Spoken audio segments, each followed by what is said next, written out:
ಲೇ ಭಾಡ್ಯ, ನಾಲಿಗೆ ಬಿಗಿ ಹಿಡಿದು ಮಾತಾಡು. ಬಿಕ್ಕನಾಸಿ ನನ್ನ ಗಂಡ ಸಹಿತ ನನ್ನ ಹೆಸರಿಡ್ದು ಕರೆದಿಲ್ಲ. ನೀನ್ ಯಾವಲ್ಲಿ ಅಡ್ನಾಡಿ ನನ್ನನ್ನು ಕೆಂಚಿ ಅಂತ ಹೆಸರಿಡ್ದು ಕರೆಯಾಕ? ಊರ್ ಕುಲಕರ್ಣಿಗೆ ಸಿಕ್ಕಂಗ ಮಾತಾಡ್ತಿ. ಹೆಚ್ಚಿಗೆ ಮಾತಾಡಿದ್ರ ಮುಸುಡಿ ಕೆತ್ತೋಗಂಗ್ ಹೊಡಿತೀನಿ. ಲೇ ಬಾಳ್ಯ, ನನ್ನ ಮುಂದೆ ಮಾತಂದಿ ಅಂತ ಉಳ್ಕೊಂಡಿ.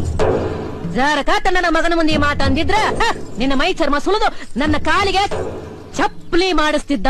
ಚಪ್ಲಿ ಚಪ್ಲಿ ಹಾ ಚಪ್ಲಿ ಮಾಡಿಸ್ತಿದ್ನ. ಚಪ್ಲಿ ಈಟೊಂದ್ ಸೊಕ್ಕಿರೋ ನಿನ್ನ ಸುಮ್ನೆ ಬಿಡಬಾರ್ದು. ಈಗಿಂದೀಗಲೇ ಕಂದಾಯ ರೊಕ್ಕ ಕೊಟ್ಟು ಹೋಗು. ಕೊಡಂಗಿಲ್ಲ ಕೊಡಂಗಿಲ್ಲ ಕೊಡಂಗಿಲ್ಲ ಅಂದ್ರೆ ಕೊಡೋ ತನಕ ಡುಬ್ಬದ ಮೇಲೆ ಬೀಸೊಕ್ಕಲ್ ಹೇರಿಸ್ತೀನಿ. ಬೀಸೊಕ್ಕಲ್ ಯಾಕೋ? ಮುಗಲ ಹರಿದು ಹೆಗಲ ಮೇಲೆ ಬಿದ್ರು ಬಗಲಿ ಎತ್ತೋ ಕುಲ ಅಲ್ಲ ನಮ್ಮದು. ಛೀ, ಬಿರಂಗಿ ಅವ್ರ ಎಂಜಲ್ ನೆಕ್ಕು ನಾಯಿ. ನಿನಗೇನು ಗೊತ್ತ ಮಾನ ಅನ್ನೋದು? ಲೇ ಫಕೀರ, ಮೈ ಸುಕ್ಕಿದ್ದೀರ ಈ ಮುದುಕಿ ಬಾಳ ಸೊಕ್ಕ್ಯಾಳ. ಏನ್ ನೋಡ್ತಾ ನಿಂತೀರಾ? ಹೇರ ಡುಬ್ಬದ ಮೇಲೆ ಬೀಸೊಕ್ಕಲ್ಲ.